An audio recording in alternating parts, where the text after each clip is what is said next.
प्यारे बच्चों, आज मैं आपको बौद्ध दर्शन के बारे में बताऊंगा।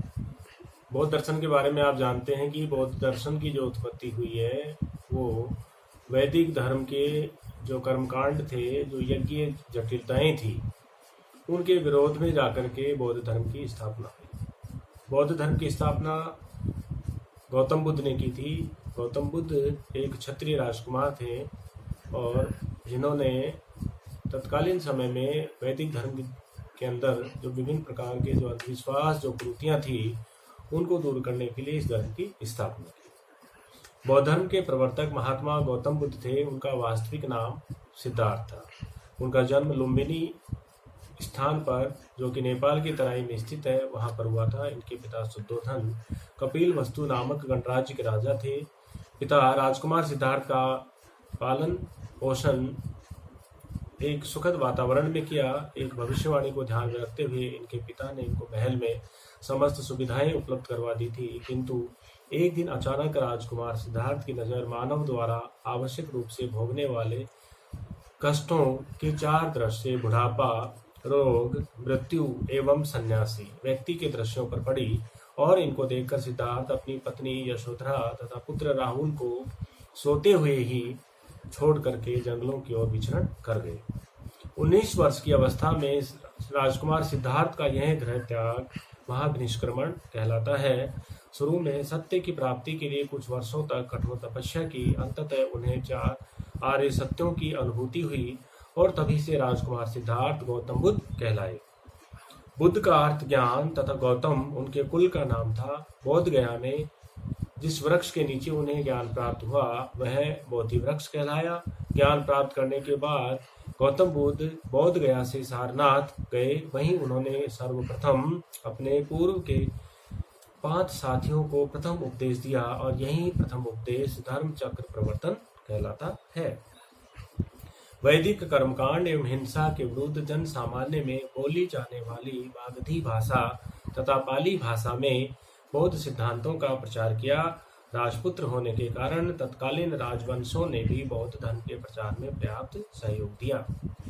इसके पश्चात हम आते हैं बौद्ध धर्म के जो नैतिक सिद्धांत हैं, जो नैतिक उपदेश हैं, जो आचरण के उपदेश हैं, उनको हम लेते हैं कि हमारा जो नीति शास्त्र है, उस नीति शास्त्र में बौद्ध धर्म के नैतिक सिद्धांतों का अपना बड़ा स्थान है।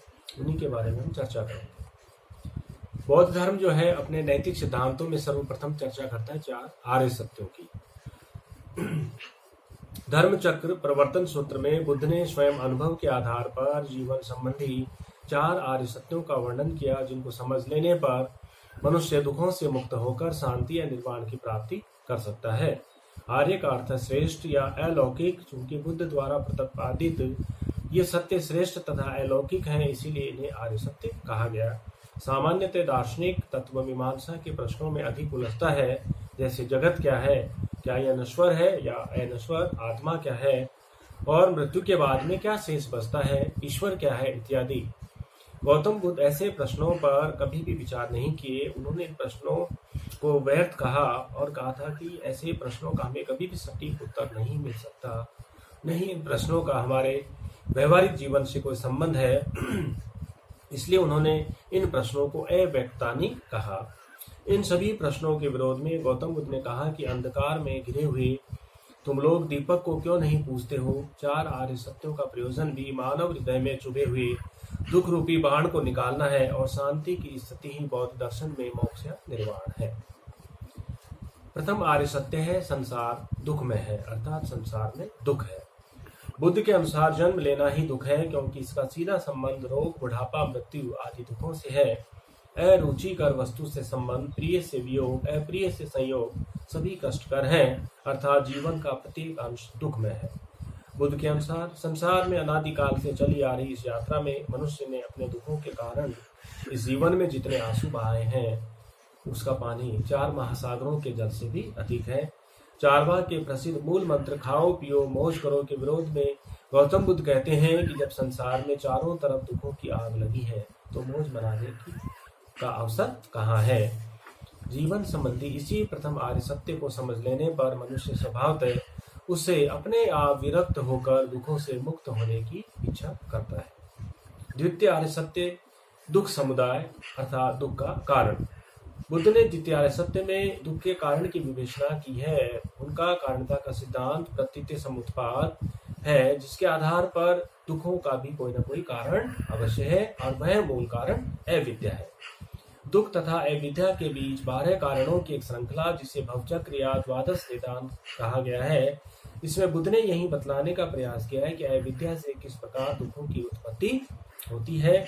ये जो 12 कारण है द्वादश निदान इस प्रकार से हैं: अविद्या, संस्कार, विज्ञान, नाम रूप, षडायतन, स्पर्श, वेदना, तृष्णा, भव, उपादान, जाति और जरा मरण। इस प्रकार द्वितीय आर्य सत्य में बुद्ध ने कारणता सिद्धांत के आधार पर दुखों के मूल कारण अविद्या को स्वीकार किया। तृतीय आर्य सत्य है दुख निरोध संभव है, अर्थात दुखों का नाश संभव है।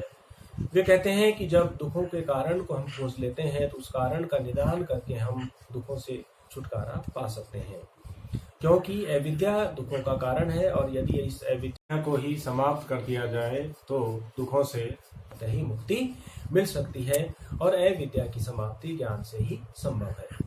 काम, क्रोध, राग, द्वेष आदि शत्रुओं पर विजय प्राप्त कर आर्य सत्यों को ध्यान में रखकर जो व्यक्ति अष्टांग मार्ग का पालन करते हैं वह ज्ञान प्राप्त करके जरा मरण से सदा के लिए मुक्त हो सकते हैं।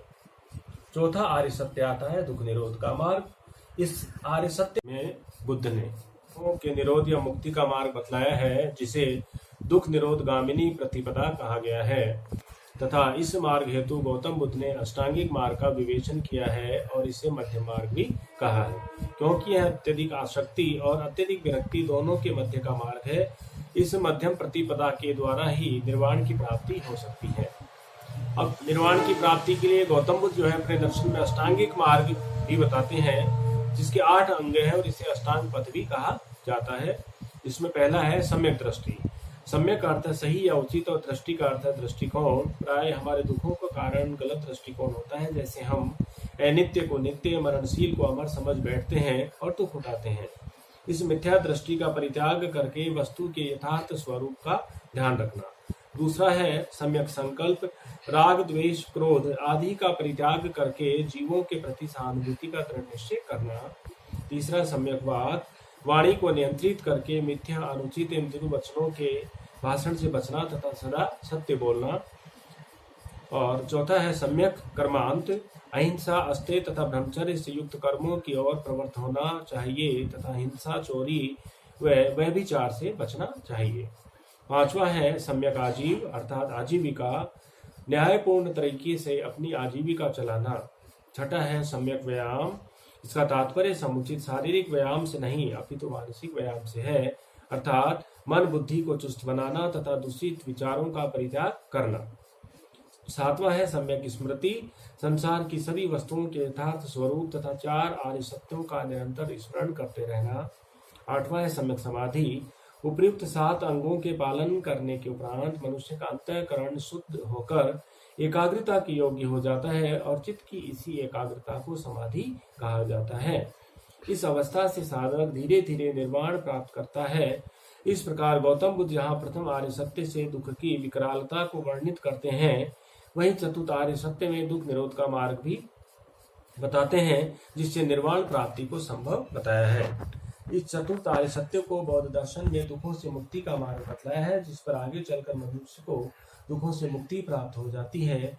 वह इसी मुक्त अवस्था को बौद्ध दर्शन में निर्वाण कहा गया है। जीते जी ज्ञान प्राप्ति की अवस्था व राग द्वेष से मुक्ति को निर्वाण कहते हैं तथा मृत्यु के पश्चात इस जगत से तथा इस शरीर से हमेशा के लिए छुटकारा महापरिनिर्वाण कहलाता है। बौद्ध दर्शन में लोक कल्याण की भावना से प्रेरित होकर के कार्य करने को भी महत्व दिया गया है।